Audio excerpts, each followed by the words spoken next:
Então, hoje vamos ver diodo semicondutor, um resumo dos primeiros 2 vídeos e resolução de alguns exemplos. Nesse slide, então, uma introdução a semicondutor. Temos aqui, na esquerda, um átomo de silício e representado apenas a sua camada de valência. Então, a gente tem 4 elétrons nessa última camada. Normalmente, os materiais condutores têm poucos elétrons na camada de valência, na última camada, o que facilita que esses elétrons sejam extraídos dessa estrutura e passando para outro átomo, que passa para outro, e vem um novo elétron ali, ou seja, existe uma circulação de elétrons que a gente chama de corrente elétrica. Então, os condutores, os materiais condutores, apresentam a facilidade desse elétron ser retirado da sua estrutura, ser compartilhado com outro átomo. Os isolantes têm uma dificuldade disso, de acontecer isso, justamente por isso que é difícil fazer uma corrente elétrica circular para um material isolante. E o semicondutor é um material que está no meio do caminho, ele tem ali, então, 4 elétrons na camada de valência, no caso o silício e no caso o germânio também. São semicondutores bastante utilizados.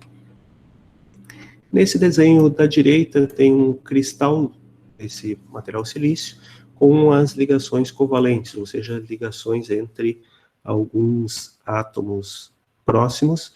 Então, aqui, por exemplo, aqui é para indicar esse átomo do meio, esse do centro aqui dessa estrutura, ele teria os seus 4 elétrons na sua camada de valência. Vamos esquecer um pouquinho esse elétron livre que está aqui, então teria uns 4 elétrons, e ele compartilha cada um desses 4 com outros átomos. Então, compartilha com esse aqui de cima, da esquerda, da direita e o de baixo. Então, ele ficaria com 8 elétrons na sua camada de valência. 4 elétrons seriam dele mesmo, e 4 seriam compartilhados com outros átomos, então ele ficaria com essa camada completa.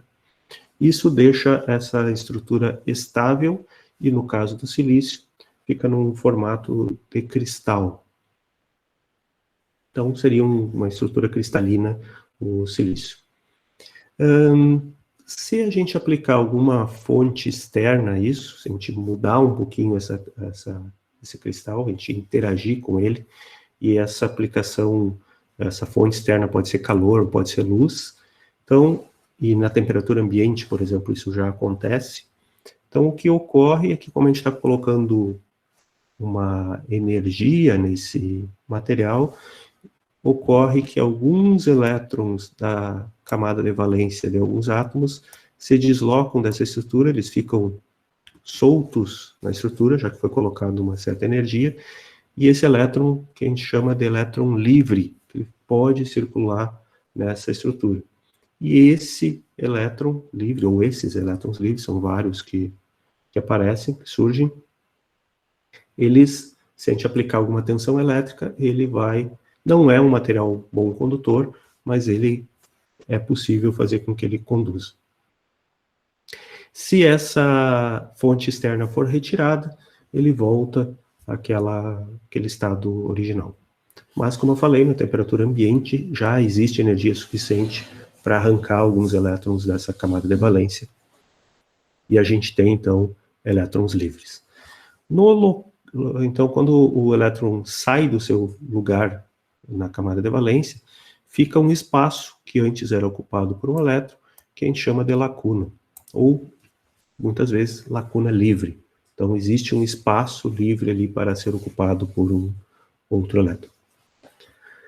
Bem, o material silício puro, ele não é um material bom condutor e também não é um material muito bom isolante.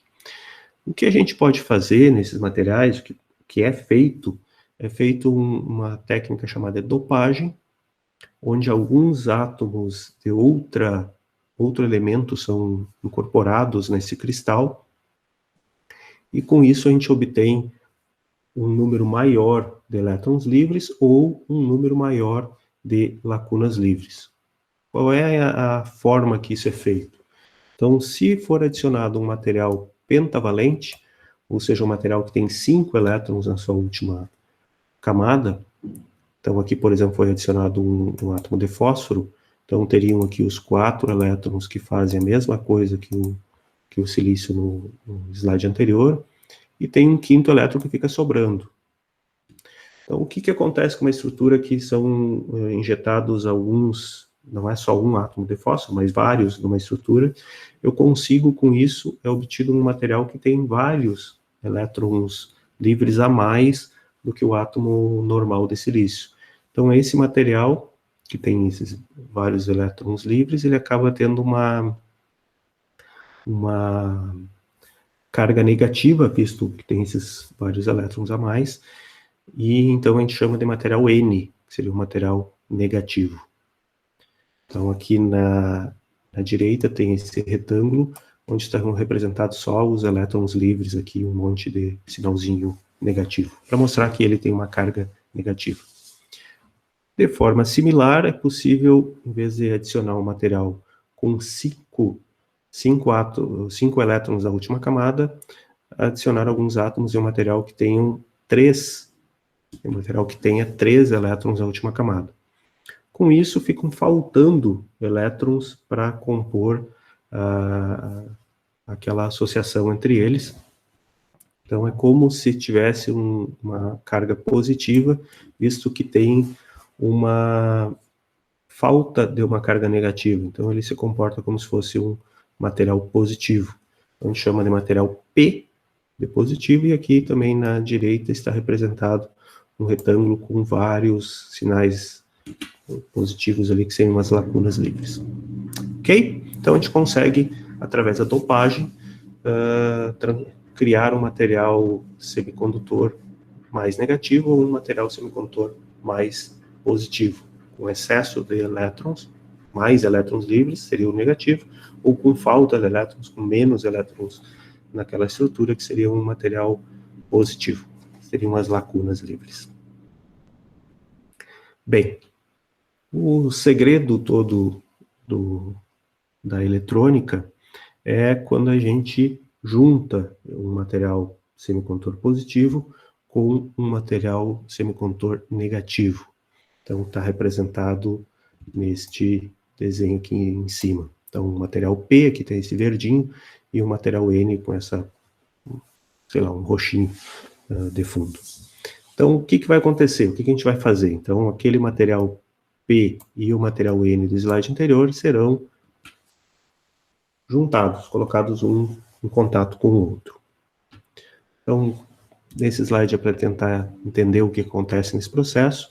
Então, quando a gente junta um material P e um material N, a gente tem uma junção PN. Então, o nome aqui vem do próprio, o que a gente está fazendo, o que acontece.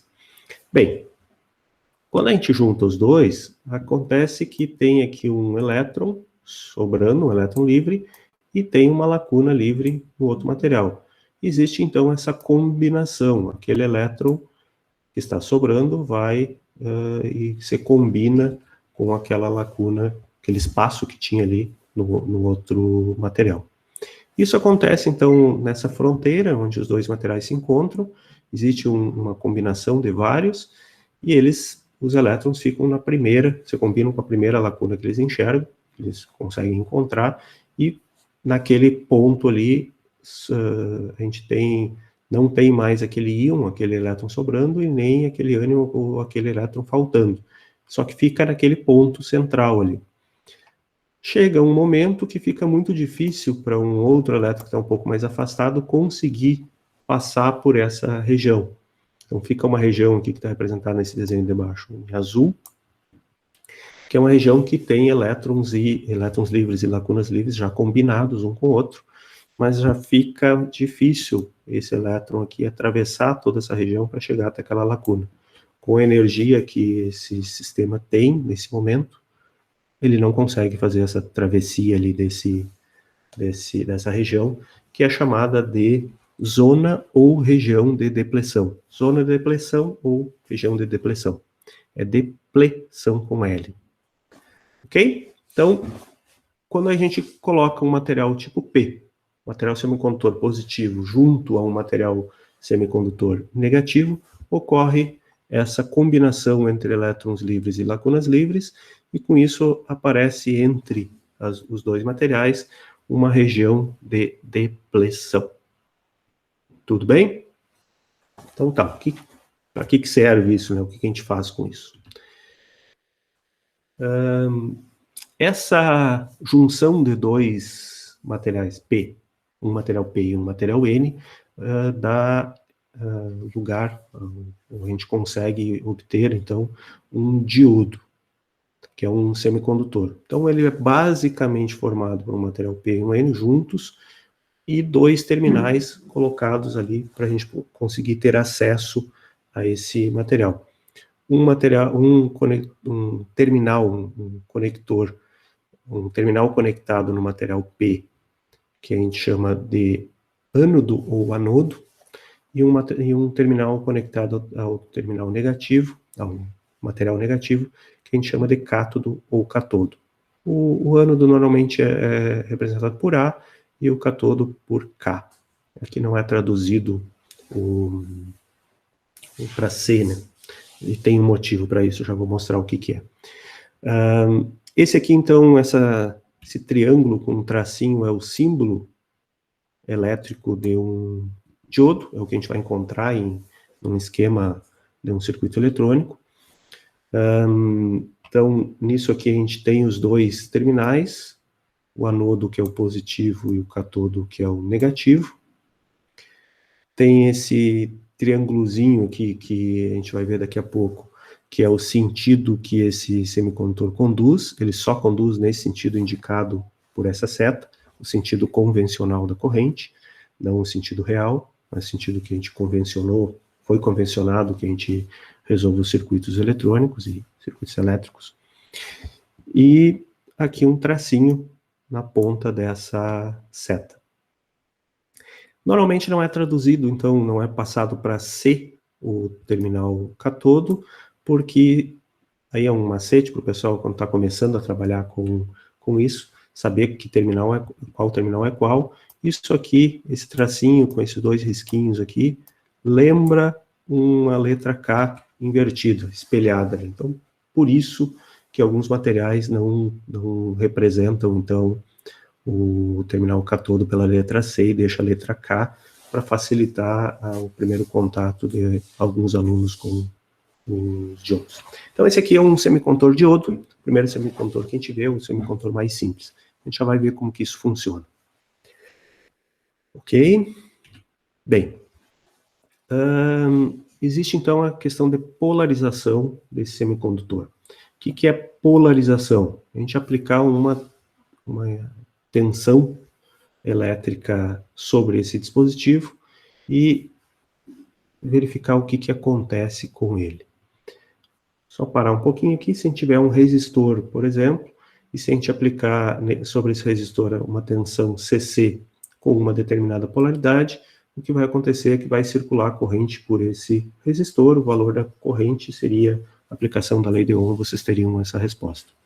Se vocês inverterem a polaridade da fonte de tensão que está em paralelo com esse resistor, o que acontecerá é que também circulará a corrente, só que em sentido contrário ao anterior. Então, sempre sentido convencional da corrente, a corrente sai do terminal positivo da fonte, circula todo o circuito e chega no terminal negativo da fonte CC. Com um diodo, vamos ver o que acontece aqui. Então, nesse slide tem 3 possibilidades, sem polarização, então não tem aplicação de tensão nenhuma sobre o diodo. Então, inversa e polarização direta, então, que é a polaridade da fonte de tensão CC aplicada sobre esse dispositivo, com a mesma polaridade dele ou com polaridade invertida. Bem, se eu não tenho nenhuma fonte aplicada sobre o diodo, ele vai ficar com o seu estado original, aquilo que a gente viu em alguns slides anteriores, material P, material N e a região de depleção ali no meio. Então, a tensão aplicada sobre o diodo é zero, existe a região de depleção da mesma forma que a gente viu antes, e não há corrente passando por esse diodo. Ok? Então, agora vamos aplicar uma tensão sobre ele. Então, esses sinais positivo e negativo em vermelho aqui representam uma fonte externa ligada sobre esse diodo. Então, o que é feito aqui? Então, a primeira está representada a polarização reversa, alguns materiais também chamam de polarização inversa. Isto seria polaridade oposta, ou seja, o terminal negativo da fonte, que é esse sinal negativo em vermelho, é ligado ao terminal positivo do diodo, que é o anodo. E o terminal positivo da fonte, indicado aqui por esse mais vermelho, ligado ao terminal negativo do diodo. Aqui no material N, tem vários elétrons aqui livres, e a gente coloca um terminal positivo da tensão perto desses elétrons.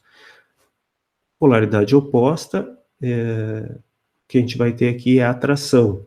Então, esses elétrons livres desse material N são atraídos para o terminal positivo da fonte, então eles vão tudo para o lado direito, aqui se espremem aqui do lado direito desse material. A mesma coisa acontece com as lacunas livres, que têm carga positiva, são atraídos pelo terminal negativo da fonte, então eles também se espremem aqui do lado esquerdo do material P. Com isso, a região de depressão aumenta. Se antes, sem aplicação de nenhuma fonte, os elétrons já não conseguiam passar por essa região de depressão, agora que ela aumentou, menos ainda. Então, nesse caso, o que a gente tem? Tensão aplicada sobre o diodo é negativa, visto que a gente aplicou o terminal positivo no negativo e negativo no positivo. Existe um aumento da região de depressão e a corrente circulando pelo diodo continua sendo nula, continua não circulando corrente pelo diodo. Ok? Então, se a gente colocar uma tensão com polaridade invertida em relação aos terminais do diodo, ele não conduz. Ele se comporta como um material isolante. Agora vamos mudar essa polarização. Polarização direta, o terminal positivo da fonte está ligado ao material positivo do diodo. E o terminal negativo da fonte está ligado ao terminal do diodo, que é a parte negativa dele, com carga negativa. Com isso, como eu tenho elétrons livres aqui, carga negativa, e é colocado um terminal negativo, mesma polaridade, ele é repelido, existe a repulsão entre eles. Então, os elétrons tendem a se afastar um pouco desse lado direito e ir para o centro do diodo. A mesma coisa acontece do outro lado, as lacunas livres são repelidas pelo terminal positivo da fonte e também vão para o centro.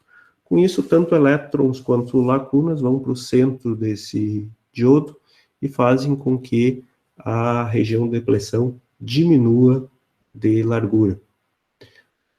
Com isso, como diminuiu a largura da região de depressão, aqueles elétrons que estavam próximos dessa região de depressão conseguem ultrapassar essa região de depressão, a zona de depressão.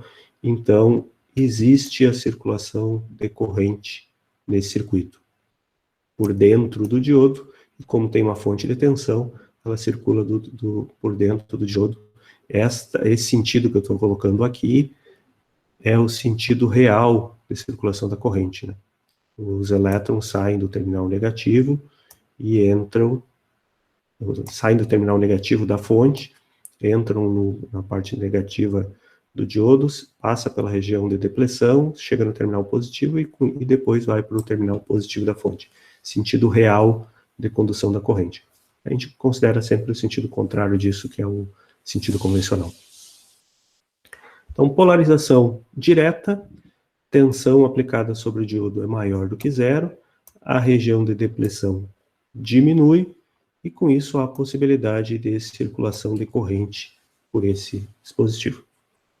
Ok? Então, isso aqui é o que muda em relação ao circuito que a gente utiliza diodo, em relação a um circuito que tenha, por exemplo, uma resistência. Uma resistência, se a gente mudar a polaridade da tensão da alimentação, a gente vai mudar o sentido de circulação da corrente. No caso de um diodo, dependendo da polaridade da tensão, esse diodo entrará em condução ou não. Beleza?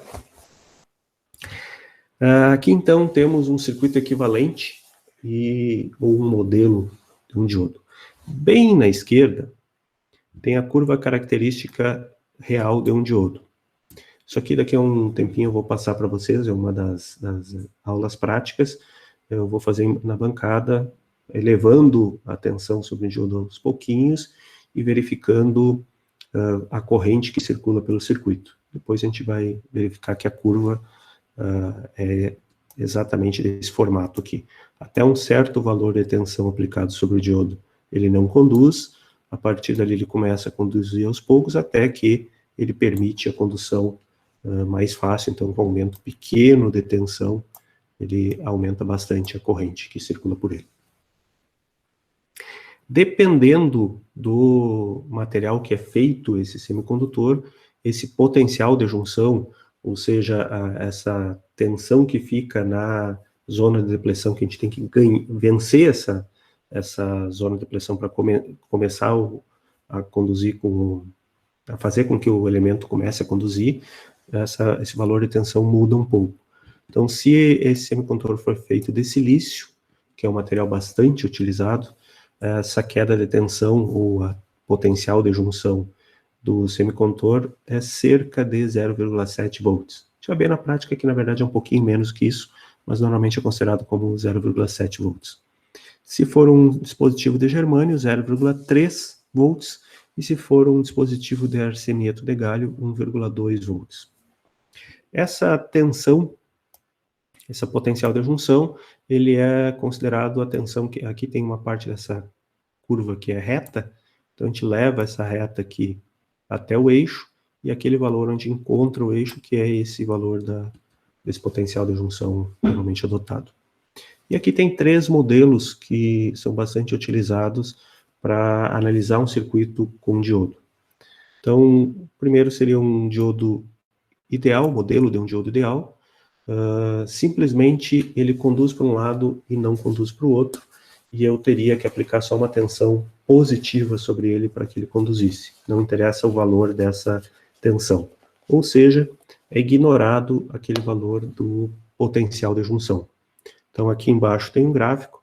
O gráfico desse modelo ideal seria, eu poderia ter tensão negativa sobre o diodo, ou seja, ele está reversamente polarizado. Nesse caso, a corrente é zero, que é o que está nessa parte reta aqui. E no momento que a tensão tender a ser positiva, o diodo entra em condução. Então, a tensão seria zero e teria um valor de corrente positivo. Então, as duas possibilidades no modelo ideal é vocês terem tensão negativa sobre o diodo e corrente zero, ou tensão zero sobre o diodo e corrente positiva. Tem modelo simplificado, onde é acrescentado aqui uma fonte VT, que é de threshold, o T, ou tensão limiar, onde ele começa a conduzir, ou às vezes chamado também de VJ, que seria um potencial de junção do diodo. Então, a tensão, se a tensão for negativa, o diodo não conduz. Se ela for positiva, a tensão aplicada sobre o diodo for positiva, mas ainda menor do que o valor do potencial de junção, ele também não conduz. No momento que a tensão tender a ficar maior do que a tensão do potencial de junção, a tensão sobre o diodo permanece constante naquele valor de tensão e pode ter corrente positiva. Que valor é esse aqui da fonte VT ou VJ? Seria, se for um diodo de silício, a gente considera 0,7, germânio 0,3 e por aí vai. E tem o modelo mais clássico, que é acrescentado uma resistência no modelo diodo, então o diodo seria tudo isso aqui, que dá essa inclinação aqui dessa parte do gráfico. Essa inclinação aqui seria para emular essa inclinação que a curva característica real do dispositivo tem.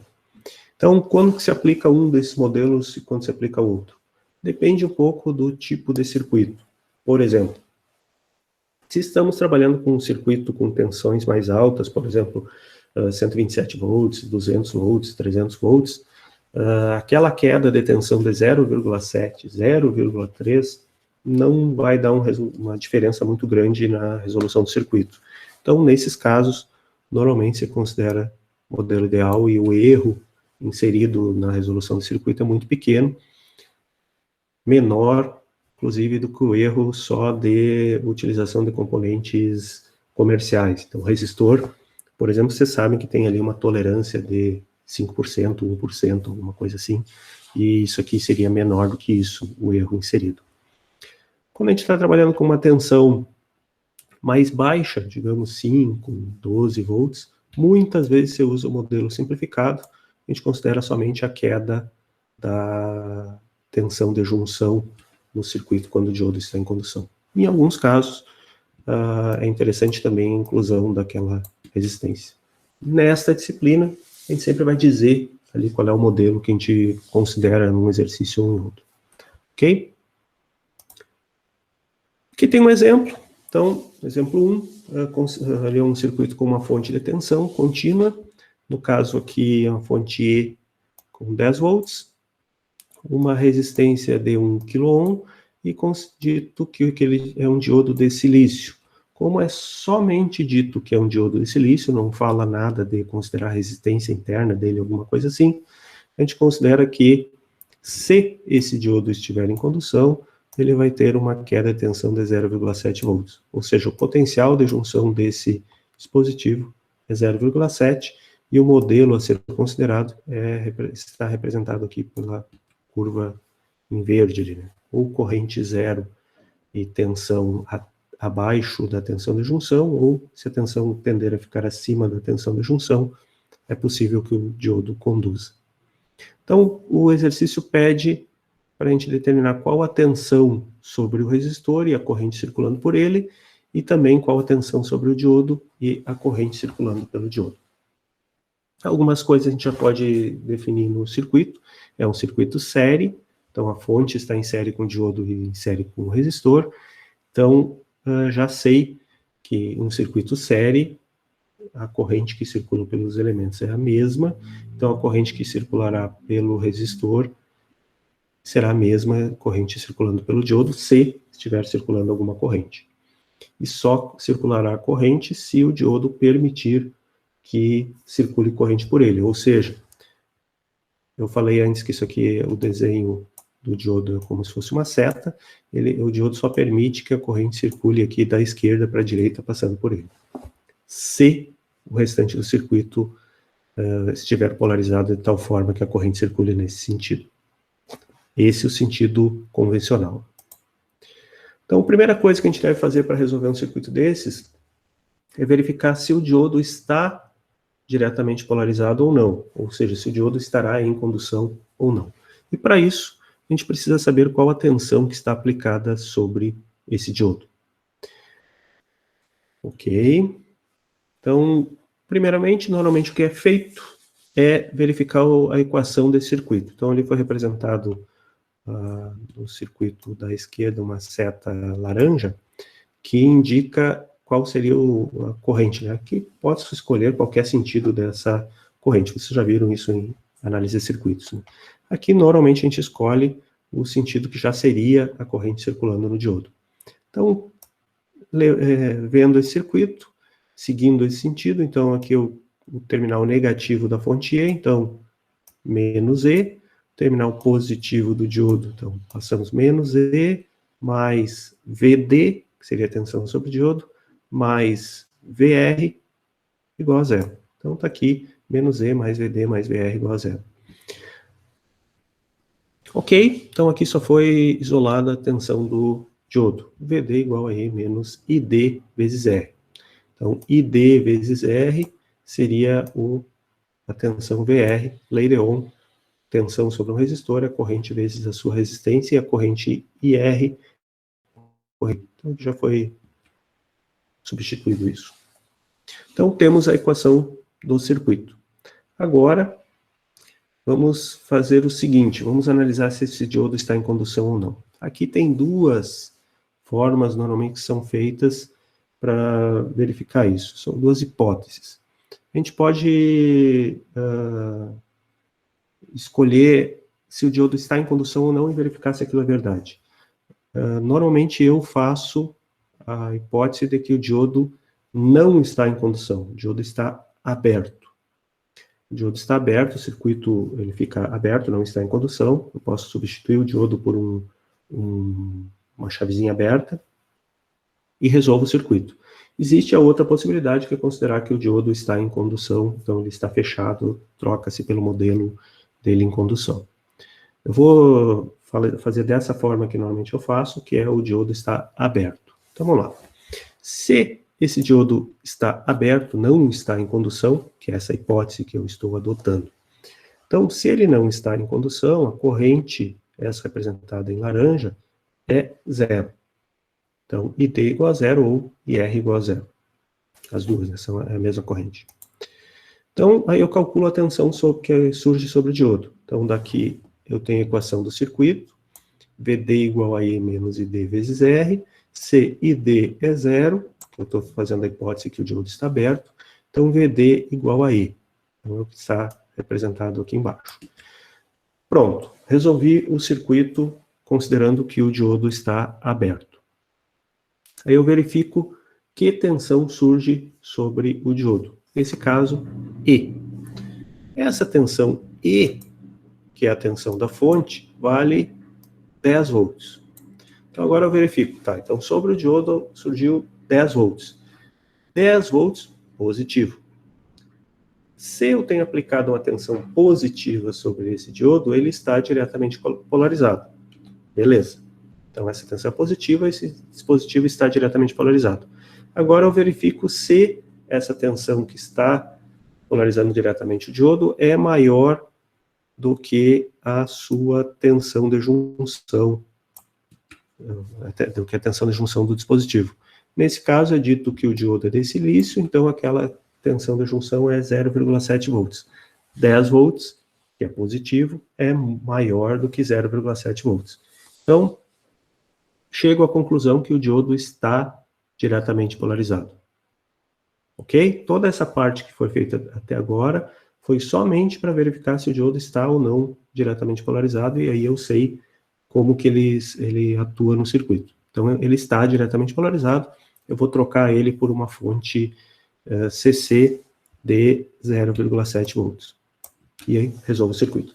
Se, nesse caso aqui, a gente chegasse à conclusão que ele está reversamente polarizado, se sobre o diodo aparecesse uma tensão negativa, então eu já saberia que ele estaria reversamente polarizado, ele estaria aberto e, na verdade, já teríamos resolvido todo o circuito. Se ele está aberto, a corrente passando por ele é zero.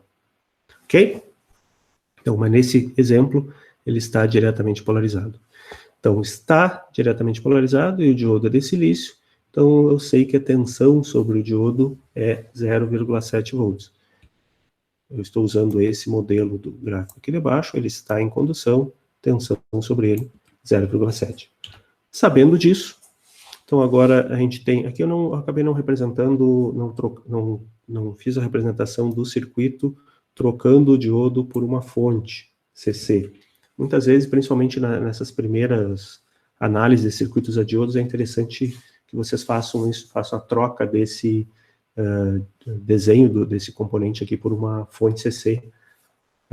Aí vocês já têm o desenho mais convencional aqui do circuito para resolver. Mas aqui então eu teria uma fonte de 0,7 volts com positivo na esquerda, que é o anodo. Então, aqui já está sendo usada a equação anterior, né? Então, aqui foi resolvido para a corrente, então daquela equação anterior foi isolada a corrente. Então, a corrente do diodo, que é igual ao do resistor, é E menos VD sobre R. VD é 0,7, E é 10 e o R é 1000, ou 1 kΩ. Então, fica um resultado de 9,3 mA, que é a corrente circulando no diodo e também no resistor. E o que era pedido era tensão sobre o diodo.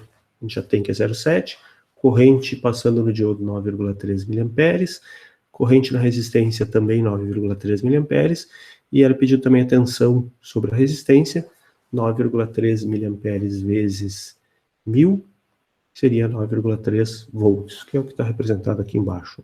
Ou, tensão na resistência também poderia ser essa fonte 10 volts, menos a fonte que surgiu aqui, 0,7, que dá 9,3 também. Ok? Então, esse é o processo, o procedimento para a resolução de um circuito com diodo. Aqui tem outro exemplo. Exemplo 2, o que mudou aqui foi, primeiro que a resistência mudou de lugar e surgiu uma nova fonte, uma segunda fonte no circuito. Então tem uma fonte chamada VTH e uma fonte aqui bem na direita, E2. Tem só um diodo, mas foi chamado D1 e tem uma resistência RTH. Esse circuito aqui, na verdade, é um pedaço de um circuito que a gente vai analisar lá no final da disciplina, por isso que tem esse equivalente, esse subíndice TH aqui, que é de um equivalente TVNAM. Então, aqui pede para determinar a corrente no diodo, agora só a corrente no diodo, e a fonte 2, essa fonte da direita 6 volts, a fonte da esquerda VTH 12 volts, e a resistência 2 kΩ, e é dito que o diodo é de germânio. Diodo de germânio, o que muda é que a tensão de junção é 0,3 volts. Mesma coisa do circuito anterior, só que está um pouquinho mais rápido, a gente obtém a equação do circuito. Para isso, novamente foi representada a circulação da corrente aqui no sentido horário, que é o sentido que, se o diodo estiver em condução, é o sentido que ele conduz. Então, menos VTH, mais o RTH, VRTH, ou I vezes R, mais VD, mais E2, igual a zero. Então, aqui, vocês já estão acostumados a fazer isso aqui em circuitos, só segue qualquer um dos dois sentidos e vê a polaridade que a gente encontra a cada uma das tensões, né? Então, fazer a mesma hipótese, que é a que eu normalmente uso, que o diodo não está em condução, então a corrente é zero. Então, se a corrente no diodo é zero, a corrente na resistência RTH é zero, e com isso a tensão sobre a resistência, segundo o termo aqui, também é zero. Lei de Ohm. Então, sobra essa parte da equação, a tensão no diodo é igual a tensão VTH, da fonte VTH, menos a tensão da fonte E2. Tensão VTH 12 volts, tensão fonte E2 6 volts, então 12 menos 6, 6, positivo. Então, novamente, o diodo está diretamente polarizado. 6 volts é maior que 0,3, então esse diodo está em condução, ok? Se ele está em condução, eu substituo esse diodo por uma fonte CC de 0,3 volts, diodo de germânio, e resolvo o circuito. Daquela equação do circuito foi isolada a corrente, novamente, então, corrente é dado por VTH menos VD menos E2 dividido por RTH. Isso aqui, na verdade, essa tensão de cima aqui é a tensão sobre o resistor. Então, aqui é aplicada a lei de Ohm. Então, VD igual a 0,3, então temos que a corrente circulando nesse circuito, que é a própria corrente do diodo, resulta em 2,85 miliamperes. Ok? Então, essa aqui também é um outro circuito relativamente simples de resolução do circuito com diodo. Tem mais um exemplo, esse material, exemplo 3, que ele é um pouquinho mais complexo, agora a gente tem 2 diodos. Então, pede a corrente no resistor do circuito ali, o R1. A fonte E1, que está à esquerda, 10 volts, a fonte E2, que está na direita, 12 volts, e é dito que o R1 tem 2 kΩ, e os dois diodos são ideais. Então, se eles são ideais, o gráfico representa a corrente de tensão, esse que está representado aqui embaixo. Basta ter uma tensão que tenda a ficar positiva sobre o diodo, ele estará em condução, e então a tensão sobre ele será zero. Para a resolução desse circuito, a gente faz similar ao anterior, a gente verifica cada um dos diodos isoladamente, se ele estará em condução ou não, da mesma forma que foi feito antes, e depois a gente analisa se um diodo estar em condução não impede que o outro esteja. Vamos lá. O que eu quero dizer com isso? Então aqui foi colocado dois sentidos, duas correntes aqui circulando, uma pelo diodo D1 e outra pelo diodo D2, vou colocar as cores diferentes para facilitar também. E ali também tem um ponto para a gente ver a lei de Kirchhoff das correntes. Então, pela seta laranja, menos E1 mais VD1 mais VR1 igual a zero, que está representado aqui, da seta verde, similar a isso, menos E2 mais VD2 mais VR1 igual a zero, que está aqui embaixo, então, e do ponto azul ali, IR1, corrente que circula na resistência 1, é igual à corrente do diodo 1 mais a corrente do diodo 2.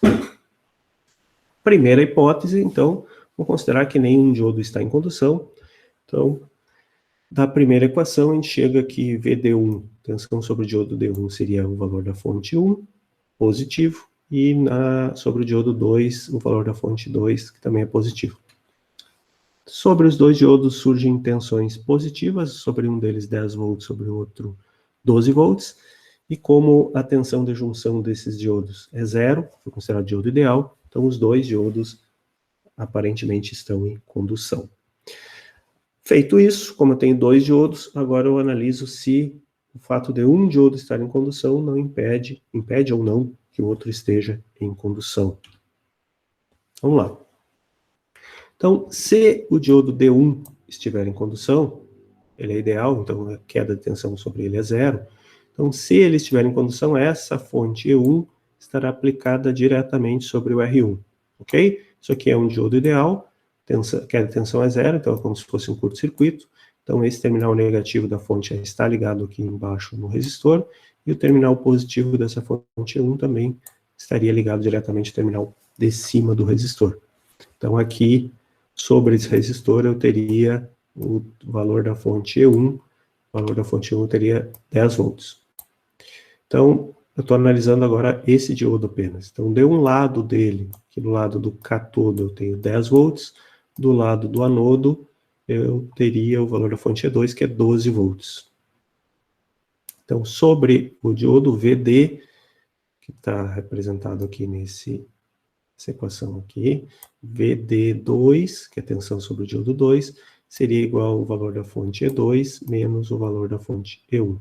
Então, aqui também seguiu esse sentido, então, menos E2 mais VD2 mais E1 igual a zero, então a gente chega nessa equação aqui, VD2 igual a E2 menos E1. E2, 12 volts, E1, 10 volts, então seria 12 menos 2, 2 volts. Então, é positiva. Então, o que eu chego à conclusão aqui? Se o diodo D1 conduzir, sobre o diodo D2 aparece uma tensão positiva maior que a tensão de junção do diodo.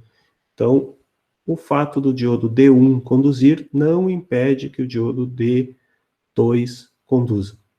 Agora vamos fazer a outra análise, vamos ver se a condução do diodo D2 impede ou não a condução do diodo D1. Então, se o diodo D2 conduzir, e é um diodo ideal, essa tensão E2 será aplicada sobre a resistência R1. Novamente, aqui já o terminal de baixo já está conectado, o diodo D2 em condução fica um curto-circuito, é um diodo ideal, então o terminal positivo da fonte seria conectado aqui, o terminal superior do resistor R1. Com isso, a gente pode fazer, então, resolver essa malha aqui, essa correntezinha em amarelo, menos E1 mais VD1 mais E2 igual a zero. Então, com isso, a gente chega aqui, a tensão sobre o diodo 1, VD1, é igual à tensão da fonte 1 menos a tensão da fonte 2. Então, seria E1 menos E2. E1, 10 volts, E2, 12 volts, 10 menos 12, menos 2.